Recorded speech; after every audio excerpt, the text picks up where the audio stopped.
Hello, Tulane parents. Welcome to our webinar this evening. I'm going to allow a little bit of time here for people to log in, and then we will start soon. We're very happy to have you join us for our first webinar of the series for parents of incoming new students. So we start over with our webinar series every summer and provide particular topics of interest to parents of incoming first-year students with relevant information for this point in their preparation to come to campus. And we hope that you will find this helpful this evening. So it looks like we have a lot of people logged in. I will, before I introduce my colleagues, I would like to just review a couple of housekeeping details for those of you who are joining us. First of all, the chat is disabled in this webinar format in Zoom this evening. We will try to save time to have some Q&A at the end, but we ask that you please hold your questions until we prompt you as we get to that point. Our presenters have worked very hard to anticipate your questions and put together content that will be really thorough and helpful. So we think that you can hold off on your questions until we prompt you. You will have heard all the content first, and that'll help us be more efficient in sorting through the questions to pose to the panelists to answer. I also just want to let all of you know that later in the week, a video recording of tonight's webinar and a PDF of all the slides will be posted on the parent program's website. So that is parents.tulane.edu. So give us a few days to edit that and get everything transferred over and posted, and you'll be able to find it again, parents.tulane.edu. There are also more webinars and tutorials to come this summer. Watch the parent e-newsletter for the announcements of those other topics. And you will get another parent e-newsletter to your email this evening or tomorrow morning. So at this point, then I would like to turn it over to Sarah Montes, my colleague from Academic Advising. Thank you. Well, good evening, everyone. It's really a pleasure to be here with you tonight in this virtual format. I do wish we could somehow be together in person, hopefully maybe for Parents Weekend in the fall. I want to welcome you to our webinar today. And as Penny mentioned, the purpose of this webinar is to both welcome and congratulate you as parents of our new first-year student class of 2025 cohort. We will be working with your students in the next several weeks to register them for their first semester at Tulane. And during that time, you will probably have lots of questions. So we hope that this session will really help frame what we do here at Tulane on the academic side of the house in terms of advising your students and helping them prepare for their first semester at Tulane. I'm joined tonight by Tamar Stark. My name again is Sarah Montes, and I'm the Executive Director and Assistant Dean for Newcomb-Tulane College Advising Services. And I'll let Tamar introduce herself as well. Hi everyone, my name is Tamara Stark and I'm an academic advisor and work closely with Sarah and the rest of the academic advising team to get students registered and into their classes. So we're going to quickly go over our objectives for this evening. We will be discussing our advising model at Tulane. It's quite a unique model, and we'll go over that in a little bit of detail for you. We'll talk about what your student will be experiencing with CAST advising this month and how we work with your students. We will touch briefly about the core curriculum and about majors at Tulane. We will take a look at a typical first semester schedule, and then we'll share some advice with you about how you can support your student so that they are set up for success with their advising appointment and also for their first semester at Tulane. finally, we'll share some resources around scheduling and advising resources. So the advising model at Tulane. We have an approach to advising that is very supportive. We put the student at the center of their time at Tulane. And as soon as students are matriculated into Tulane, they are assigned an advisor in our office. We have a team of about 35 advisors in our team. And students are assigned to advisors based on their interest area, typically based on their school of interest. So if a student is interested in business, we have a team of advisors that are specialists in business advising. It is very typical for a student to have a few different advisors during their 4 years. We do try to balance caseloads, and so students may experience one or more advisor assignment changes in their Newcomb-Tulane College academic advisor assignment. We also have, once a student declares a major, which is typically done in the second year of their time at Tulane, they gain a major advisor in the school that they're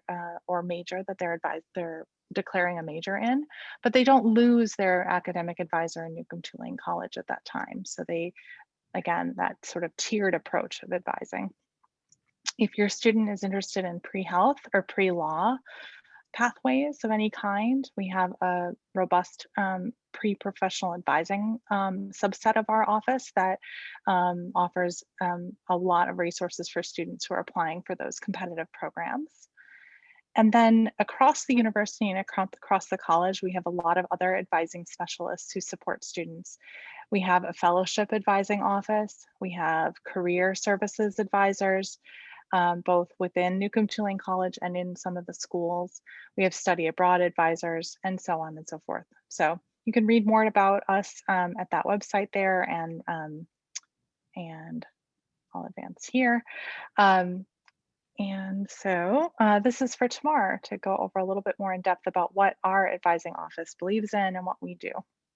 Yeah, so we approach advising as a collaborative partnership with students. So like Sarah said, the student is always at the center of everything we do. Each advising session is a collaborative meeting in which both the student and the advisor will be asking questions of each other and providing answers to each other.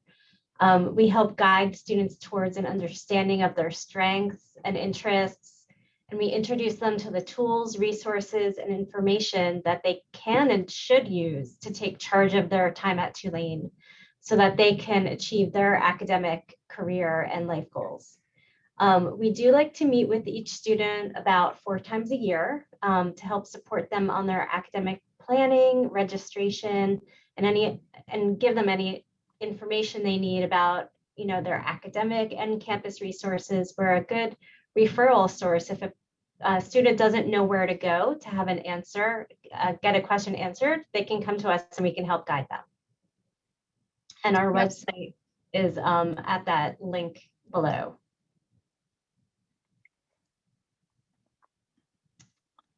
So a little bit about CAST and how the advising is going to work during CAST. Each student should have received a link in their email, their Tulane email, from the Office of Admission to schedule an appointment with an academic advisor. So if your student has not yet scheduled their appointment with their advisor, please remind them to do so. We are going to be meeting with students one-on-one using Zoom. And we do ask that parents refrain from joining these meetings so that students can start to take responsibility for their college experience right away and build that relationship with their academic advisor. We would love to have your help, though, to remind your student to prepare for the meeting about at least a day before the meeting by completing the advising and registration CAST module that they have a link to. They should be completing the foreign language placement information as well as a registration worksheet that will give the advisor some information before they meet with the student so that they kind of know what to expect and can help them plan their schedule best. So again, at least a day before the appointment is ideal so that we have that information before the appointment. All right, so during the appointment, the students will work with the advisor in that 1-hour appointment to complete their registration. All students have already been pre-registered in either one or sometimes more classes, depending on their interest area. And the pre-registration courses are not locked in and they can be changed, but they usually are a very good start to the schedule and help the student kind of build out a full schedule. I also want to touch base about how the university manages course availability during the month of June for our first year students. So basically, every day, the registrar's office parses out seats proportional to the number of students that will be registering in that day. The seats are sort of parsed out day by day, and that way, no matter if your student is registering on the first day of June, or I'm sorry, on June 4th when advising registration starts, or towards the end of the month, they should have sort of an equal shot at getting classes that make sense for their plans and interests. The only thing all first year students must take in their first semester is the first year seminar. For most students, this is a TIDES course. TIDES stands for Tulane Interdisciplinary Experience Seminar. And TIDES classes are only 1 credit, and they are a great way to kind of be introduced to the university. In fact, our beloved Penny Wyatt here, the parent programs director, is a TIDES professor as well, and maybe can speak to that program as well. It's a great program. Most students sit around 16 credits every semester. That usually translates to about 5 or 6 classes total, although some students have more, some students have fewer, depending on the kinds of classes that they take. At Tulane, we have classes that are, the vast majority of our classes are 3 credit hours total, but some are 4 credits, and other classes are 3 credits plus a 1 credit lab or a recitation of some sort. So we think about the total number of classes that students end up in terms of credit hours and not in terms of classes because of that variety. So 16 is kind of the sweet spot. And students' registration is open for the day of their advising appointment, and then it closes again to give that fair shot of registration for all students throughout the month. And then on July 1st, registration will reopen. We really encourage all students to bookmark the academic calendar for Tulane. If you haven't found it already, it's also a really good resource for families to think about, plane tickets to and from campus and things like that. So the academic calendar is always updated on the registrar's website, and it's a really important resource. It includes, in addition to things like the start and end of the semester dates, it includes also last day to add classes, the last day to drop a class without record, and then also with record. And so all of those are important deadlines that in advising we teach our students about. All right, Tamara? Yeah, so I'd love to talk a little bit about the core curriculum and majors and just how flexible everything is. The core curriculum especially is really flexible. There are specific requirements that each student will have to satisfy in order to graduate, but how they can satisfy those requirements, there are a lot of options. So students can really find the classes that they are most interested in to satisfy a particular requirement. The core curriculum can also help students who might not be sure about what they want to major in. It can help them explore different majors. So they can, take a class that will satisfy a core curriculum requirement and also potentially satisfy a requirement in a major or minor or program that they're interested in. Most majors at Tulane are not lockstep. There are a few that are, but students can really start in a major, not necessarily at the very, very beginning of their freshman year. Maybe they can start, exploring a particular major in their freshman year, maybe switch a little bit, switch tactics a little bit, try another major, maybe second semester, and then maybe in their sophomore years when they start to hit that groove of, this is the major for me. So there's plenty of time for students to explore that. And students can typically pick up at least 1 to 2 major. Well, they need 1 major, but they might even be able to double major and pick up possibly a minor or 2 as well, because there is a lot of room, especially because our core curriculum is very flexible to pursue multiple options. Sarah mentioned that registration for the incoming class will close after their registration appointment with their advisor, but it will reopen on July 1st. And if a student needs to or wants to make a change to their schedule over the summer, they do have the ability to make those changes before the fall semester begins. And they can work with their academic advisor if they would like some support around that. So if they have a change of heart over the summer after they meet with their advisor for their CAST registration appointment, there's still time to make a change. And even within the first week of the semester, we have an add drop period for the first 2 weeks of the semester. So we do recommend that students go to all of their classes the first semester to see how their schedule feels to them, to make sure that the classes that they're in feel right, that the schedule feels right to them. And if something needs to change, there's usually time to make a change within that first week of the semester. And they should definitely try to work with their advisor if they want to make that change.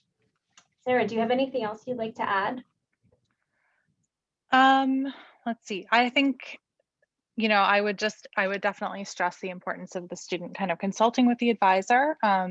While many programs are not lockstep, there are some programs where it's really important that students start out in a certain set of classes. As an example, if your student is thinking about pre-health,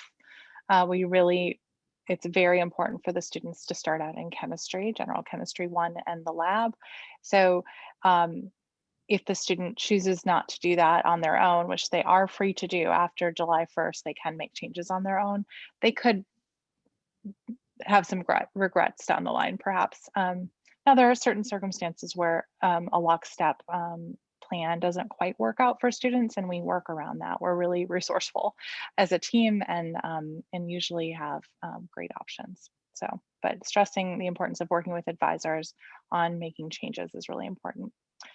One other thing we're not going to touch on deeply, but we might have questions from you all about is about advanced placement and international baccalaureate credit, AP, IB credit. Also, we now accept Cambridge A-level credit, as well as dual enrollment credit. During the advising meeting during CAST, the advisor will assess the students, your students' expected and also possible credit that might be coming in, and use that information to help inform the conversation and obviously inform the curriculum choices for the first semester. So now we're going to pivot and we'll talk about the first semester schedule. So I think I can change my share here and go over to the website here. So we built a schedule for a typical first year student a little bit ago. We used the schedule of classes, which is the system that your student will use, but we're not going to demo that because we want the students to work with the advisor on building their schedule on the day of the appointment. But this is a typical, I think we decided that this was sort of a student that might be either interested in economics or business, who's taking a series of classes that kind of make sense for that student's interests and also to satisfy various core curriculum requirements. So this student is taking a history course, an anthropology class, a calculus 1 course, a music class, that TIDES class, the interdisciplinary experience seminar class. This one is about leadership. The student also has service learning, and we'll talk about that in a minute. The calculus course has a recitation period that has to be added to the schedule, and then economics, 1010 microeconomics introductory course. So you can see that on the planner, there's a few sections that the student will have on their schedule that it helps kind of them navigate their lives once the semester starts. The first piece here is sort of a visual depiction of the semester, of the weekly schedule. Each class is depicted by a different color, and it can be helpful for the student in terms of planning different things, like maybe an on-campus job or their lunch hours, study breaks and things like that. Here in this section, we have information about who's teaching the class. Sometimes you won't see an instructor listed. That doesn't mean that there will not be a teacher for the class. That just means that sometimes the instructor isn't listed quite yet, and it will be determined during the summer who is going to be teaching the course. How many credit hours the class is carrying, whether or not it's a lecture course, or sometimes it will say seminar, sometimes it will say online course. The days of the week, one thing that Tulane does that a lot of people get tripped up on is that it means Thursday. So TR means Tuesday, Thursday, 12:30 to 1:45, and so on and so forth. In terms of service learning, I just wanted to mention, if you find that your student adds a service learning course onto their schedule, it will not show that there's a time attached to that course. The service learning component is typically 20 hours of service scheduled outside of class time in coordination with the service learning partner. The students will have a service learning that is attached to another course on their schedule. It can't be taken independently. And typically it's what we call a co-requisite for the course, which means that you cannot register for the course without the corresponding additional component of the course, the co-requisite. And let's see, Tamara, do you have anything to add? Maybe just a little bit about the way, like the scheduling pattern. So we have classes that are Monday, Wednesday, and Fridays, and they run for 50 minutes. And then we also have Tuesday and Thursday classes that are typically 1 hour and 15 minutes. So it's the same amount of overall time for the week, but split up differently throughout the week. We do want students to have a balanced schedule. So we do want students to have class every day, especially in their first semester, first year, ideally, so that they can just, start to create some really good habits of, waking up at a certain time of the day and building in study hours, study time, and also, healthy, like workout time, eating meals at regular times, and so on. So when I work with students and I'm helping them build a schedule, I always want to make sure that they kind of have an understanding of when they have like a good energy, during the day, at certain points of the day. If they find, for example, math to be challenging for them or foreign language to be challenging, I like to try to help them find a class that meets at a time of day when their mind is really awake and active, as much as possible. That said, we also want to make sure that they have lunch hours built in, and 8 a.m. classes may need to happen as well. All right. Go back to our presentation here. Okay. Yeah, so we'd love to, we want you to be supportive of your student. Obviously, you're on this for that reason. So these are the ways that we see how you can support your students regarding their registration and academics. So helping them understand what kinds of classes they actually want to take and will enjoy and will do well in. We find that students do best in classes that they actually have interest in. So you can, reflect on what they were most interested in high school. And we do that as well as advisors. We will ask them that question if they're If they're not sure about what kinds of classes they would want to take in college, we go back to their high school experience. I also ask my students, like, what do you like to read about? What kind of news are you interested in learning about? And that helps us understand what they might be interested in taking. So we do also want you to have conversations with your students about, any academic plans outside of the regular school year, like, for example, summer school. That could be a possibility for some students to help them either reach a goal that may not fit into a semester, or study abroad is another really popular program at Tulane. So, having conversations about what that might look like for your student would be helpful to just get them thinking in their first year, so that they can then bring that into a meeting with their advisor early on. And we would love for you to help remind your students that being patient and having flexibility is just going to be really helpful for them. Managing expectations and encouraging them to seek out the help through their academic advisor, through other resources on campus when they feel stuck is really important. We won't know if a student needs help until they come to us. So encouraging them to really lean into the support surrounding them. And there is a lot of support. We would really love your support in that as well. Anything else, Sarah? No, that's great. So we wanted to point out some resources, and then I think we're going to have a lot of time for questions. Purposely kept this a little bit abbreviated so we could answer your questions. We know you're going to have a lot.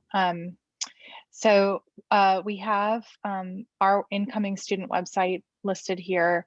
I did want to just quickly share that. We also have the registrar's website and so on and so forth, but I want to show the incoming student website really quickly because I wanted to point out that we have a very good resource. First of all, we have a resource about here where the students can get some guidance about how to sign up for their CAST advising appointment, and that's a really helpful video. If the students need their link resent to them, they should contact their admissions counselor. Also, we have the AP and IB and A-level equivalency charts here. And then this resource here, the Advising Planning Guide, is a really great first year student resource that, that has a whole treasure trove of things that we use when we're advising students that help them make informed decisions. So it goes over the core curriculum and it goes over some sample schedules and those kinds of things. Let's see. And yeah, and so here we also have a few more resources from our registrar colleagues, the calendars that we mentioned, the academic calendars, the class schedule, where students will actually build their schedules.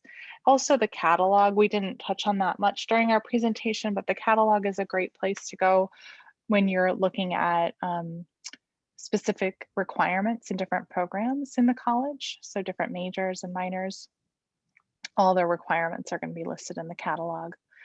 One other thing that we wanted to make sure we touched on is about FERPA, which is the federal law that restricts student academic records to the students themselves and doesn't release those records to their parents or guardians automatically. Students have to request the right to waive that right to privacy by talking to their advisor about that. And there's some more information on the FERPA section of our website. So normally the advising conversation is between the student and the advisor, and typically the students are not, the student's parents are not reaching out directly to the advisor. There's of course exceptions to that, but we did want to make sure that everyone was aware of that change between high school and college. Anyway, we really thank you all for attending tonight's webinar.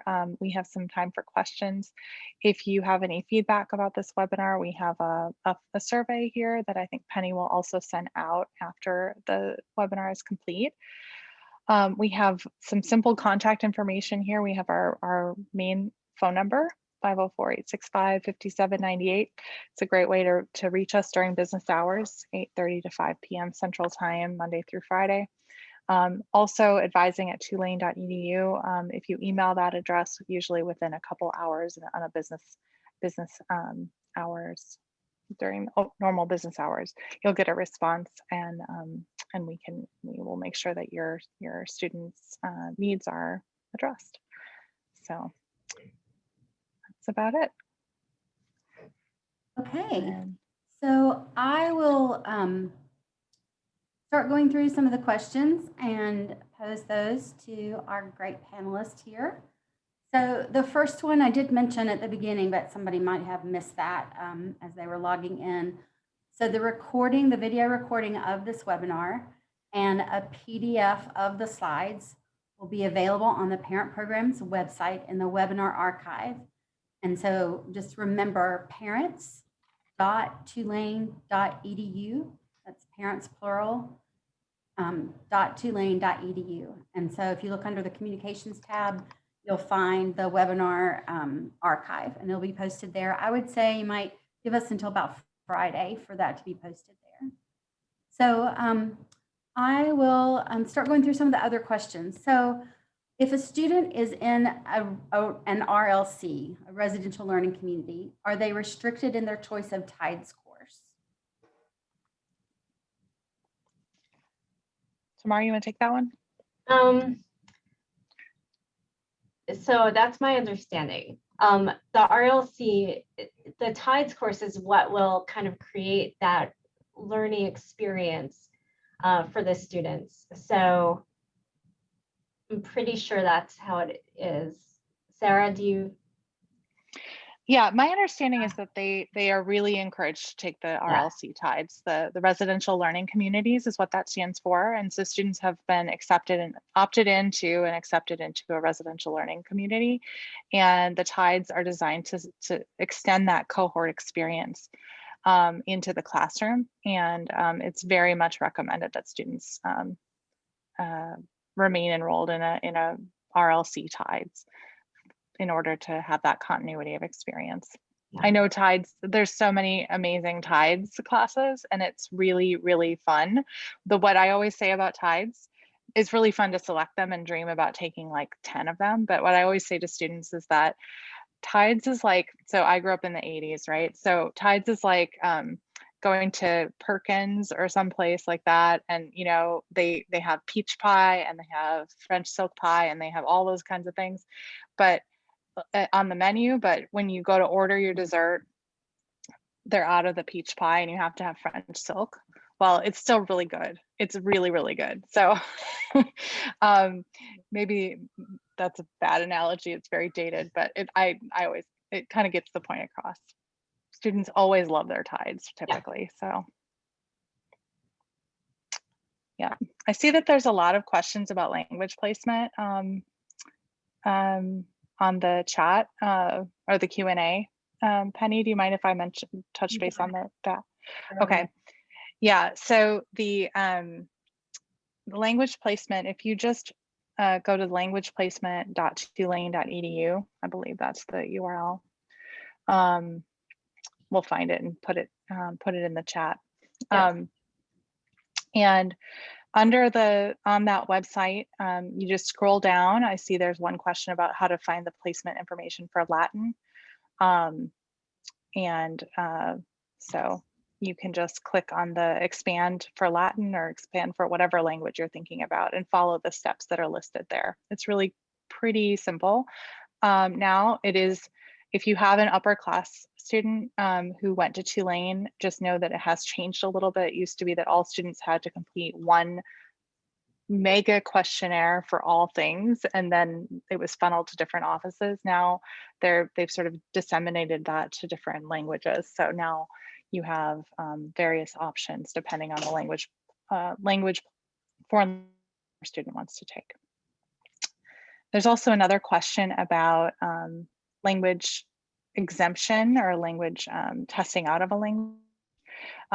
Students can schedule a language proficiency exam if they believe that they will have proficiency and high enough to complete the language proficiency requirement based on an exam. And so if that's the case, again, that the steps for that are on that website. Can everyone see the chat, Penny? I'm not quite sure where to put that answer. Oh, you're muted. I'm sorry, there are several fire trucks and ambulances going by right now. So that noise in the background, I muted myself. So if I could ask everybody to use the Q&A field to put in your questions, that'll help us kind of keep track of things. So I'll pose one of the other questions that was here. I think there's some confusion about whether the CAS date is also the academic advising appointment. So if you could distinguish between those and explain that, and explain too whether they have to do one before the other. Sure. Yeah, it's preferred by the Office of Admission that they do the CAST event first and then the advising appointment, but in reality, it's okay if they do one before the other. It's really important for the students to get signed up for their advising appointment now, and it is a separate, distinct experience. And Sarah, if you could go back to that, the description in the column of the courses that demonstrates what type it is. Could you explain again what distance learning or online and recitation as formats mean? Sure. Okay, so online is what it sounds like. It's going to be a class that's offered completely in the virtual format. Recitation is a class that is connected to typically it's usually used in the math department, connected to a lecture-based class, and the recitation hour is going to be the time when when the students will meet with typically like a teacher's assistant, a TA, or it might be the time some weeks when a quiz or a test is happening, an assessment of some sort. So it's a little bit, it can be variable depending on the week, and also of course depending on the kind of class, but that's essentially what it means. And it's we don't typically advise too much on those kinds of pieces of the schedule, if it says seminar, lecture, recitation, because it is so variable depending on the academic department at Tulane, and so it doesn't carry a lot of meaning or heft, in my opinion. I don't know, Tamara, would you agree on that? I mean, I would say that typically a seminar is going to be a smaller discussion-based class, and a lecture is going to be a bigger class where the instructor is, basically providing content to the students without much back and forth discussion between the students. But it varies. Okay, so another question is, where can you see whether a course fulfills the core curriculum requirement? And where would it list whether any prerequisites are required? So yeah, that would be in the schedule of classes. Each course has information listed, and it looks like Sarah is navigating to the schedule of classes to point this out.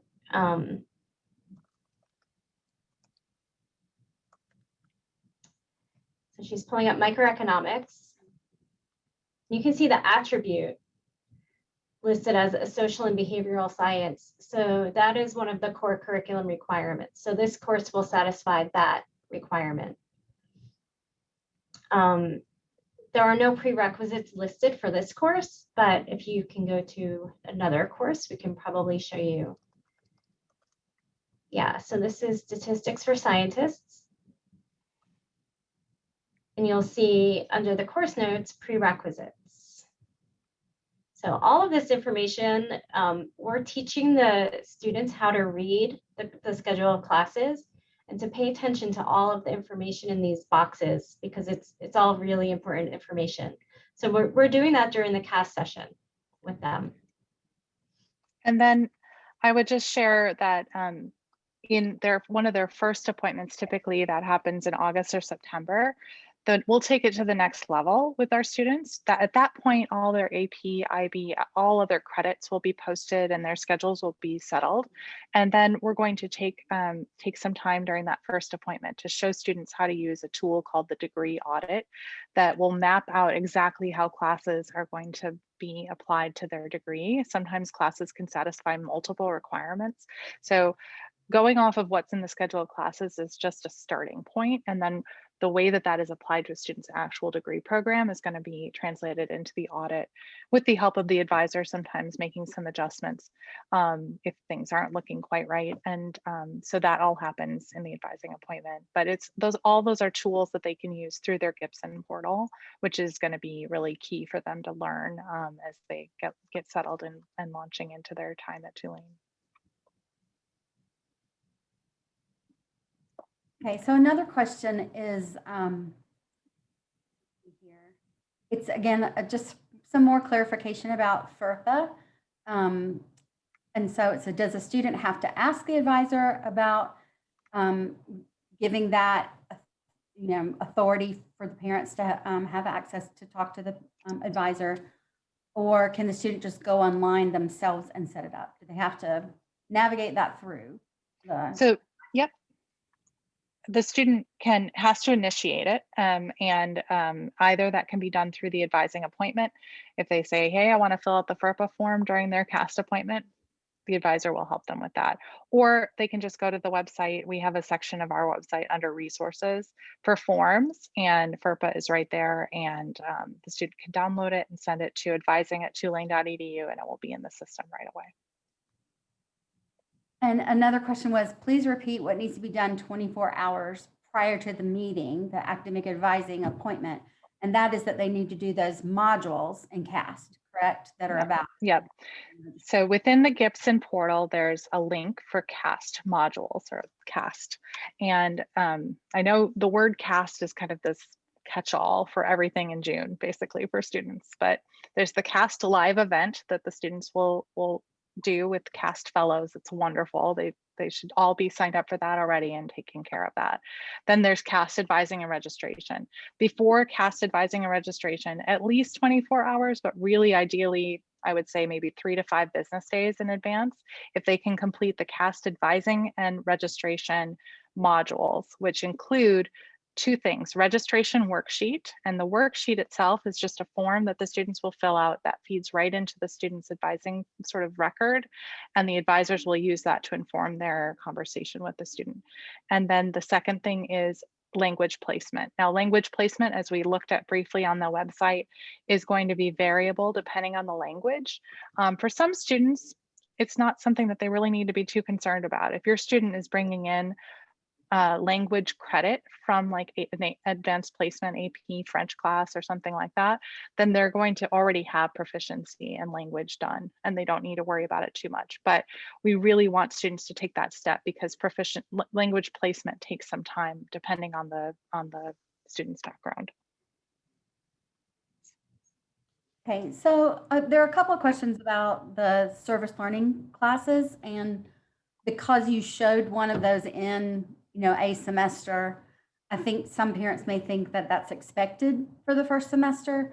So could you explain a little bit more about, if a student is an athlete, perhaps, or just taking a big load at some point? Could you explain a little bit about the flexibility and Sure. when they need to complete those different levels of public service? Sure. Yeah, so I mentioned that the only thing that all students have to take in their first semester is a TIDES. That's it. I mean, we want them to be in 15 or 16 credits, but how that looks is extremely variable. Service learning is something that I would say maybe about 10 to 20% of our first year students take in their first semester. So it's not a large percentage of our students will take service learning in their first semester. Why? Because we want them to take it with a class they're interested in, number one, and we want them to be ready for it. And it is an extra responsibility. It's an extra time outside of class for them to take. It does not have to be completed. That first tier of service, Tulane is one of the only, if not the only university that has 2 tiers of service built into our core curriculum graduation requirements. But the first tier does not have to be done until the end of the 5th semester. So there's plenty of time for a student to complete their tier 1 service. So there's And I would just add that is really the case with all core curriculum requirements.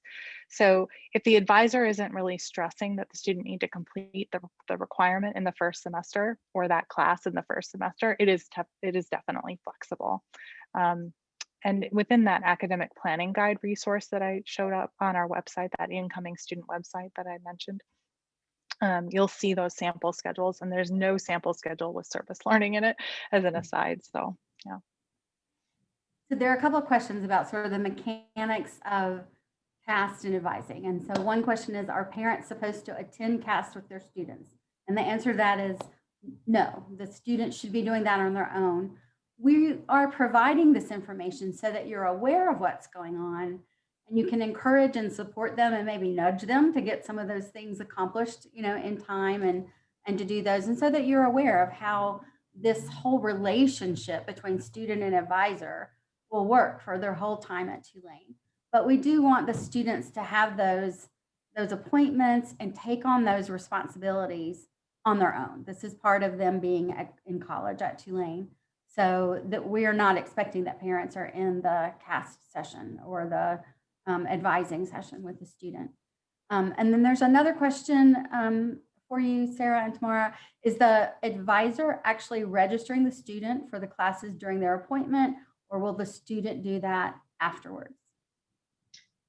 So I could take that one. So we actually, Zoom is great for this purpose because we're working together, looking at the student's schedule. The student is kind of driving the registration process while the advisor is, watching and advising. But the student is actually like clicking that submit registration button. But we work together to build the schedule through the student's computer as the student's sharing their screen with us, basically. Okay. So another question is, again, I think just to clarify the time that they will have to actually register, because somebody asked if there's a cutoff date for registration in June. So if you could explain again that difference between their assigned time during June and then when registration will reopen for any changes or adds. Yep. So I just typed the live answer. I typed the answer for that one too, I think. But it definitely is open from the time of the appointment until 11:59 p.m. Central Time that day. And then there's going to be a hold placed back on the student. So that, like I said, so everybody has a fair chance to register during the month. And then I believe it might be 8 a.m. July 1st. That's typically when it is, 8 a.m. July 1st. Reopens. Can students who have already studied a foreign language change to a different foreign language once they're at Tulane? Yes, they can. They can study whatever foreign language we offer. So it doesn't have to be something that they have any experience in. The foreign language requirement does require, if they start with a brand new language, they will need to take 3 semesters of that language to satisfy the requirement. So it is possible. So another question is, what's the process for requesting accommodations for learning differences, and should students be starting this process now? And the answer to that is yes, they should be starting that. And there is information on the website that's the Goldman Center for Student Accessibility. And we actually have another parent webinar on that very topic next week, so a week from now. So if you'll look back in the parent e-newsletters or look on the parent website at parents.tulane.edu under communications and webinars, you'll see the link to sign up for that webinar next week if you would like. And I'll let Sarah and Tamara speak to that question. What's the process for requesting accommodations for learning differences, and should they be starting now? So if you want to add anything to what I said, please jump in. I would definitely just echo what you said, Penny, that it's never too early to start that process. The Goldman Center for accessibility has a lot of requests to get through before the start of the semester. So earlier is the better for sure. And they're just wonderful, wonderful people. So if you have concerns about that topic, or want to make sure that you understand that the what's available in terms of accommodations and services, I really would encourage you to attend the webinar or watch it.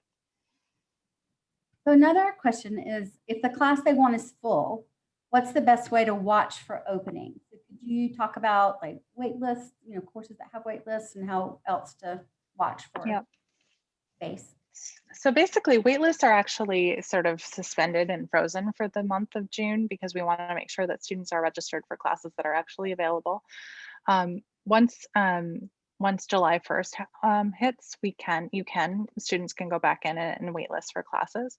We don't recommend students waitlist for many at all, especially in their first semester, because we want to make sure you're registered for classes that are going to really happen. And we work really hard during the month of June to make sure that students are registered during the appointment for 15 to 16 credits. If students need to make changes to their schedule or they're not satisfied, they certainly can make those changes in July. The other thing to know is that students sometimes have to, students can, waitlist for in July for some things, but there's another thing to know, is that there will be probably some changes and additions to classes, increased capacity throughout the month of June. The registrar, in partnership with the 5 schools in Newcomb Tulane College, work really hard to make sure that there's enough supply for the demand that we have. But what's very tricky with Tulane is predicting exactly what the demand will be in terms of scheduling for students, because you all know this, but Tulane admits students into the college, the Newcomb Tulane College, and not into specific schools necessarily. So we can take a guess at what students might need and want in terms of their first semester schedules, but we won't really know until they start registering. So throughout the month of June, myself and many other folks are monitoring enrollments, and we're kind of making recommendations around,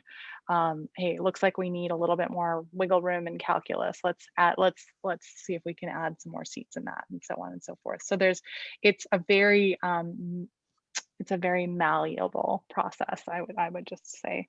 Tamara, do you want to add anything to that? Anything about waitlists? I think if a student, wants to get on a wait list, I recommend that they also are completely registered for, 15 to 16 credits, and then they can be waitlisted for a class or two and make that change by dropping a class from their schedule and adding the wait list if they get into that class. But I try to discourage students from relying on getting into a waitlisted class.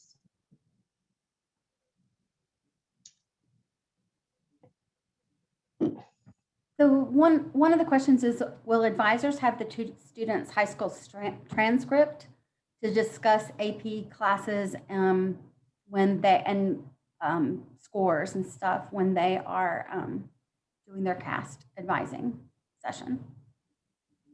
Yeah, so go ahead, Sarah. No, go ahead, please.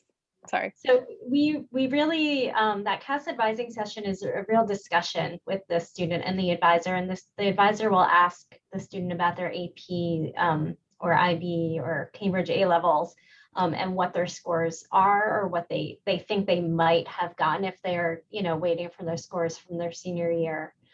So we're not relying on their high school transcript for that information.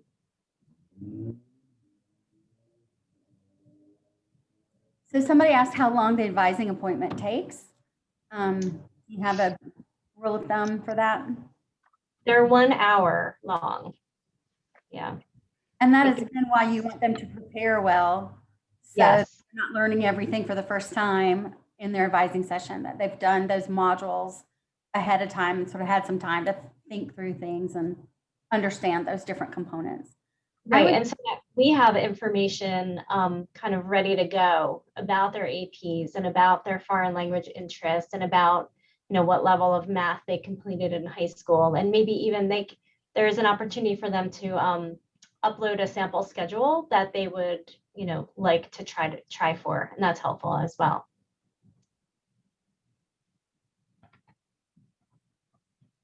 So if a student is concerned about having time to fulfill requirements for a major and minor and take other sort of elective courses they might be interested in, are summer school classes available for future summers? And are those in person or virtual? Well, for this summer, they're virtual. And if a student is interested in summer school for this summer, they should contact advising at tulane.edu or talk to their advisor during CAS. There's a second summer session, starts in July. The first summer session is already underway, so it's kind of too late for that. We don't know yet about future summers, whether or not it will be an online experience like it has been the last 2 years because of COVID, or if it will go back to the more traditional on-ground. My guess would be that it will be sort of some of both in future years, but we don't know that for sure. Most students that are pursuing a major and a minor with almost, I can't even think of an exception, with careful planning, a student can complete that in 8 semesters. Maybe engineering is kind of the one outlier really in some of the architecture programs where it's really can be tricky because they're very lockstep.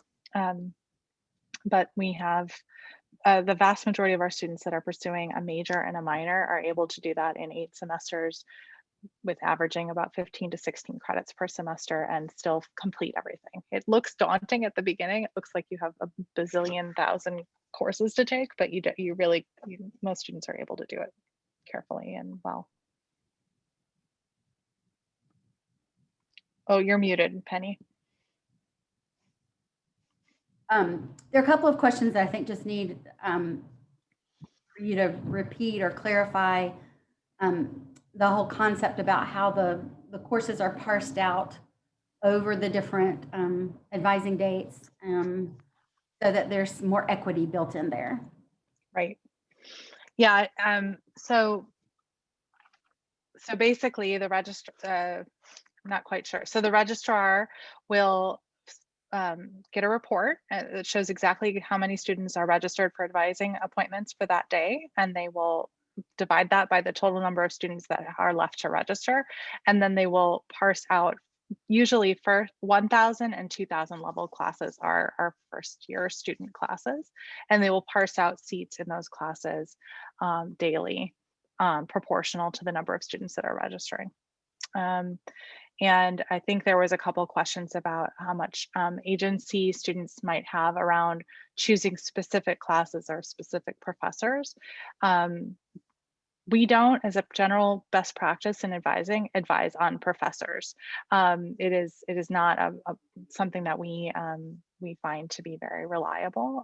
We hear a lot of anecdotal information about professors and about classes, and so we're going to advise students on what courses are going to satisfy in terms of requirements. We'll talk about kind of schedule balance. We'll talk about the rigor of the schedule as well. Like maybe we don't want you to take 6 science classes all at once, for instance, if you're not a strong science student. I like to pick on science because I was not a science student. But anyway, some students do the inverse. But we can't really advise in good conscience about both the professors and about the kinds of things that are going to happen in the classroom, because those things can change from semester to semester. And typically students don't have a lot of time, especially in the limited 1 hour appointment, to make really specific decisions around the professor themselves. Would you agree with that, Tamar? Definitely, yeah. So we're getting to the end of our time here. So I just wanted to remind the parents that the students have received information about CAST and the different components that are required. So one thing that could be really helpful is for you and your student to, if you have this many questions, if you still have unanswered questions, it may be that the answers to those questions are in emails your students have already received. So your best strategy is to encourage your student to go back, look in their Tulane email, review those things, look on the CAST website because it explains the different components of CAST that might still be confusing you between the session that's a presentation online that they do and the advising appointment that they do versus the online modules that they do. There's 3 different parts. And those were also explained in the parent e-newsletter back on May 17th. So just some review of the information that they already have and some review of what's on the website is really important for the student to do. And they'll see a lot of the, that'll guide them. That'll clarify things, I believe.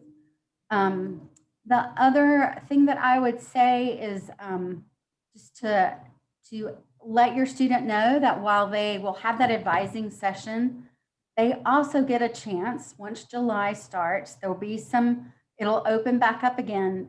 And so then they can fine tune things.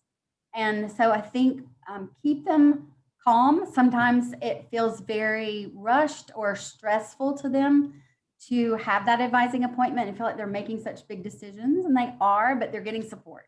And the support doesn't end that day. So they can reach out to their advisor later. They can go back and, examine, research the, classes that are available. They can make changes later. So I think that a big thing to do as a parent to keep them on track and keep them moving forward and not get stuck or anxious about all of this is to let them know that they still have some opportunity later to change some things. Could you remind them about when the drop ad period will end and how much time they have? Maybe right at the beginning, they go to a class, they feel like it's just not a good fit, or they're feeling like they want to adjust things. Could you please just remind them, Sarah or Tamar? I'm looking it up right now as we speak. Yes, so this classes begin on Monday, August 23rd, and the last day to add a class is Friday, September 3rd. So it's 2 full weeks. We do really strongly recommend that students make changes, especially first-year students who are just getting acclimated to college. If they have to make changes, they're going to make them in the first week. Advising is available, of course, all summer, but also in that first week of the semester. Once we get into the start of the semester, once we get into a regular semester, academic semester, fall and spring, we have walk-in services as well. So students can connect with us if they have questions. They can make changes on their own if they're certain that they absolutely don't want to stay in something, and they can do that on their own and make a swap. Also, we have a lot of students who are register potentially for a little bit heavier schedule during their CAST advising appointment than they are actually going to end up taking. And that's strategic, right? So we want to make sure that students are set up to potentially pull back, but not have to add to, because it can be trickier to add once the semester begins. So Tamar and Sarah, do you have any final things you'd like to say? Anything to wrap up, or final advice for parents supporting their students through this?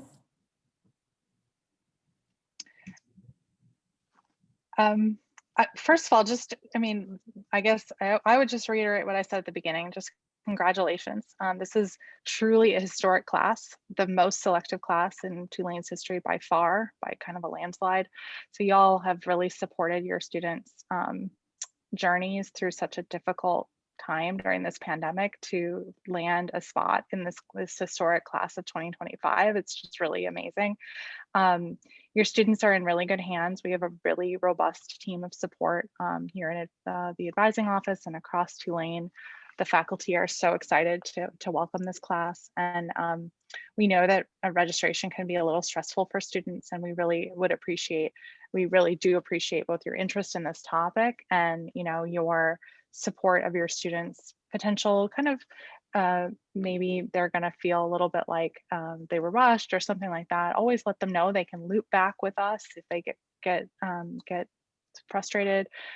Even if it's after that day of the appointment, they can always connect back. We're available via email, and they'll have their advisor's email at that point, and they can connect that way. Tamar, do you have any last thoughts you want to share?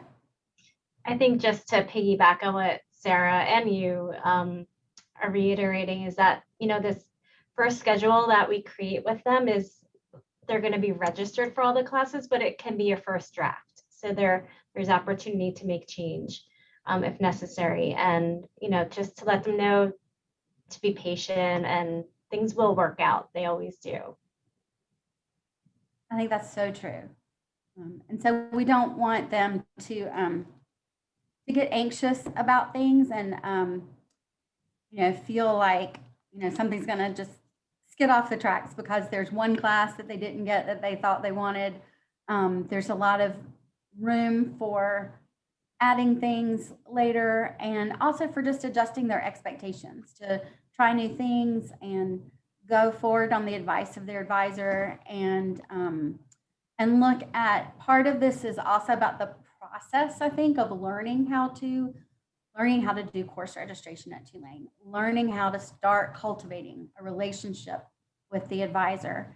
And so it's the beginning of a journey, not the end, and so if you help them remember that and kind of keep that big picture in mind, I do think that that's really helpful in the whole process. So I do just want to say one last time that the recording of the video recording of the webinar and a PDF of the slides will be available on the parent program's website at parents.tulane.edu. Look for that later in the week. I would say maybe Friday. I will also email everyone who registered for the webinar just a prompt to let you know that it's there. And in the meantime, you'll see that you can send emails. Your student can send emails to the advising staff. And do keep in mind that if you are interested at all in learning about the process for requesting accommodations, whether they are learning related or other kinds of accommodations that might be needed as your student joins us to live and learn at Tulane, then they do need to connect with the Goldman Center for Student Accessibility. And we will have a parent webinar on that department and those procedures next week at the same time. So you can also register for that through the link on the website. So I hope that answers your questions. We'll be sending you an email. We'll ask for some feedback about this webinar. And so we hope you will share either now in the final moments for submitting comments. If you want to give us any feedback, that always is helpful for us in refining what we offer for parents, and something that you might appreciate that we are offering. It may have been suggested by a parent, years ago. So we're always open to that. And you can always email parents@tulane.edu as well with any comments. So I think we'll end here. And thank you so much, everyone, for joining us this evening. And we appreciate your time and attention. Good evening. Thank you. Bye. Thank you.